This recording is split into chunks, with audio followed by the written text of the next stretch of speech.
Sa iyong palagay ay nananatili ba ang mga kaluluwa ng isang namayapa sa loob ng mga ospital? O baka naman nagiging sundo ito ng mga taong susunod na mamamatay? Ganito ko rin tanungin ang sarili ko noong 19 na taong gulang pa lang ako, na 6 na buwang buntis at bago pa lang nagtatrabaho bilang isang nursing assistant. Hindi ko napapangalanan ang lugar kung saan ko ito naranasan, pero hanggang ngayon ay ginagamit pa rin naman ang nasabing ospital. Natatandaan ko pa na na-assign ako sa night shift noon habang kasama ng 2 pang bagong intern ay pumasok kami sa trabahong hindi namin alam na may extra pala kaming kasama na hindi namin nakikita. 2 palapag ang pasilidad kung saan ang nasa ibaba ay secured ward para sa may mga dementia at Alzheimer's disease. At sa itaas naman ay karaniwang ward para sa matatandang kailangan ng 24/7 na pagbabantay. Mas mahirap ang duty sa ibaba dahil makukulit at madalas agresibo ang mga pasyente doon. Kaya tuloy ay sa itaas ako pina-assign ng administration. Nung unang gabi ko pa lang ay nagpakitang gilas na agad-agad ang mga ekstrang kasama na hindi namin nakikita. Sa orientation night, si Jane na isang matagal-tagal na sa trabaho ang nagbabantay sa amin. Masayahin siyang tao kaya lang ay mahilig siyang manakot. Habang nagsasagawa kami ng routine check sa mga residente, ay binuksan niya ang usapan tungkol sa history ng ospital. Dati raw nasuki ng ospital ang mga daan-daang pasyente dahil maganda at mabilis ang serbisyo dito, pero marami sa mga iyon ang hindi na nakalalabas pa ng may buhay. Emergency ward pa raw mismo ang kinatatayuan namin. Tapos ay sinimulan niyang magkwento tungkol sa mga multo. Mayroon daw na isang batang babae, isang matandang doktor, at isang matangkad na estranghero na palakad-lakad sa hallway. Nagkatinginan kami ng mga bagong hire. Yung isa sa amin ay halatang kinikilabutan na, pero deadma lang ako dahil hindi na bago sa akin ang mga ganitong usapan. May isang bagay akong napansin na tila laging may dumadaan sa dulo ng hallway na isang taong matangkad na nakadamit na itim. Gayunpaman ay hindi ko na lang ito pinagukulan ng pansin. Sa first rounds namin ay normal pa ang lahat. Kaya lang, bago mag-12 ng hating gabi ay nakatuwaan ni Jane na takutin ang 2 kong kasamahan na bago.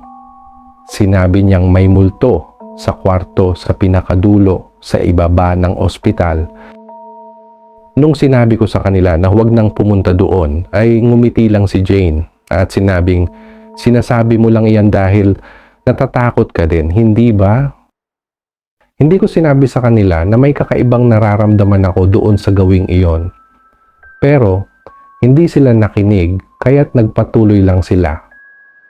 Pagdating nila sa dulo ay biglang kumurap ang mga ilaw sa hallway.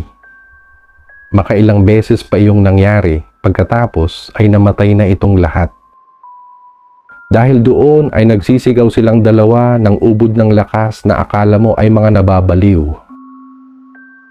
Sa pangyayaring iyon ay natawa na lamang si Jane at ako naman ay nakatayo lang sa isang tabi at hindi na makagalaw. Habang tumatawa siya ay napansin kong tila may hugis ng isang tao na nakatingin mula sa labas sa may dulo ng hallway. Nakita ko na ito ay nakadungaw mula sa salamin na bintana na nagpatindig sa lahat ng balahibo sa aking katawan. Mula ng gabing yon ay nagsimula na ang kung ano-anong kababalaghan. May mga pintong bumubukas ng kusa at normal lang sana iyon kung hindi ito laging isinasara ng mahigpit. Madalas naming sinisiguro na iyon ay mabuting nakalapat. Kaya lang ay lagi naman itong bumubukas maya't maya. Minsan may mga hospital bed na bigla na lang nalilipat sa pinakamataas na setting. Hindi ito kayang gawin ng mga matatandang pasyente dahil ang ilan sa kanila ay halos hindi na makagalaw dahil sa sobrang katandaan. Nagkakataon naman na tuwing rounds namin ay parang palaging may mga matang nakamasid sa amin. Yun bang tipong kahit saan ka humarap ay nararamdaman mo na may nakatitig sa'yo. Natatandaan ko pa na ika-3 ng madaling araw, habang tapos na ang break ko, ay naisipan kong lumabas ng pantry at napatingin ako sa direksyon ng main desk kung saan sa kaliwa ko ang direksyon ng hallway papunta sa opisina.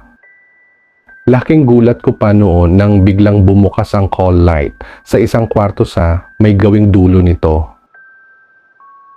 Nagkibit balikat na lang ako nang lumapit ako sa control panel para tingnan kung anong kwarto ang may hatid ng signal, pero nagtaka ako nang wala akong makitang nakasindi na ilaw sa board.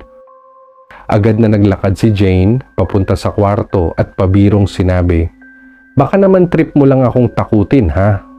Sabay tawa ng malakas. Makaraan ang 1 minuto ay tumakbo siyang pabalik habang ang mukha niya ay putlang-putla. "Hindi pwedeng mangyari iyon." Sigaw niya at umiiling-iling pa ang ulo ng ilang beses. Maya-maya ay sumigaw naman ng isang lalaking nurse mula sa baba. Mabilis siyang humangos paakyat na parang may tinatakkasan. "May pumasok sa bodega," pasigaw niyang sabi. Sabay-sabay kaming nagpunta sa backroom kung saan dito inilalagay ang mga gamit ng mga pasyente na namayapa na.